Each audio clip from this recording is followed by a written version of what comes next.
Assalamualaikum warahmatullahi wabarakatuh. Alhamdulillahilladzi arsala rasulahu bil huda wa dinil haq liyudhhirahu 'alad dini kullihi wa kafa billahi syahida. Asyhadu an la ilaha illallah wahdahu la syarikalah wa asyhadu anna Muhammadan 'abduhu wa rasuluhu la nabiyya wa la rasula ba'dah. Ikhwah fillah, satu hari di saat panas yang luar biasa, Rasulullah SAW keluar dari rumahnya dan berjalan. Ketika di tengah jalan, Rasulullah bertemu dengan sahabatnya Abu Bakar As-Siddiq. Maka Rasulullah pun bertanya kepada Abu Bakar, "Ya Abu Bakar, kenapa kamu panas-panas segini kok keluar rumah?"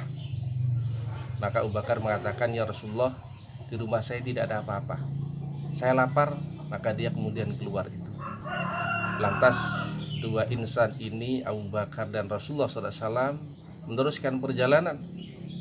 Berjalan menyusuri jalan itu, kemudian di tengah jalan ketemu lagi Umar bin Khattab. Setelah ketemu, Rasulullah bertanya, "Wahai Umar, panas-panas gini kamu gak keluar, kenapa?" Maka Umar pun mengatakan, "Ya Rasulullah, di rumah saya tidak ada apa-apa. Saya lapar ya Rasulullah."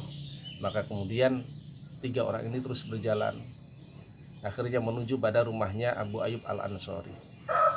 Tiba di rumah Abu Ayyub Al-Ansori, maka Rasulullah dan dua sahabatnya ini kemudian dijamu olehnya, diberi makan, diberi minum. Nah, setelah makan dan minum, kemudian Rasulullah angkat gelas itu di depan mulutnya, dan Rasulullah kemudian bacakan surah At-Takatsur ayat 8. Tsumma latus'alunna yauma idzin 'anin na'im. Kelak kamu akan ditanyakan kenikmatan yang Allah berikan pada saat ini. Ikhwah fillah, memang di dalam mendapatkan nikmat Allah Subhanahu wa ta'ala ada dua golongan yang Allah sebutkan dalam Al-Quran. Ada yang imma syakiron, ada yang menjadi hamba yang mensyukuri nikmat itu.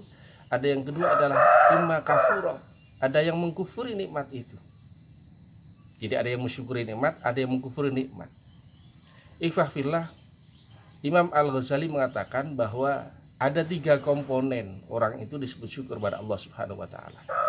Yang pertama adalah ketika dia harus punya al-ilm, dia mengakui bahwa itu memang nikmat dari Allah Subhanahu wa ta'ala. Dia menyadari ini adalah memang pemberian Allah, rezeki dari Allah, bukan karena saya tapi karena Allah Subhanahu wa ta'ala. Itu berarti dia bersyukur pada Allah Subhanahu wa ta'ala. Yang kedua adalah al-hal.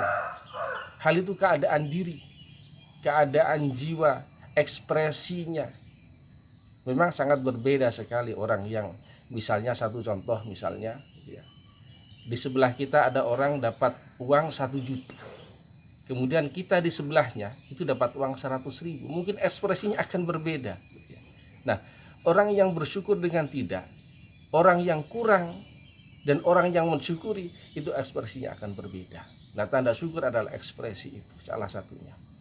Kemudian yang ketiga adalah kata Imam Ghazali adalah menggunakan nikmat itu kepada ketaatan pada Allah Subhanahu wa ta'ala, untuk beribadah pada Allah dan untuk menjauhi maksiat dari Allah Subhanahu wa ta'ala.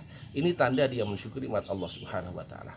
Oleh karena itu, marilah kenikmatan kita hari ini, saat ini, kita bersyukur pada Allah Subhanahu wa ta'ala, dan mudah-mudahan dengan syukur ini Allah terima, kemudian Allah tambah rezeki itu, karena janji Allah, la in syakartum la azidannakum wa la in kafartum inna adzabi lasyadid. Kalau kita mensyukuri nikmat Allah akan ditambah itu, dan kalau kita kufuri nikmat itu maka azab Allah akan menanti kita. Naudzubillah. Ikhwah fillah, bahkan Allah pun berfirman, wa may yashkur fa inna ma yashkurun nafsi. Orang yang bersyukur hakikatnya mensyukuri diri sendiri. Makanya orang yang bahagia itu dalam hidupnya adalah orang yang bisa mensyukuri apa yang Allah berikan kepadanya. Mudah-mudahan kita termasuk hamba yang bersyukur pada Allah Subhanahu wa taala.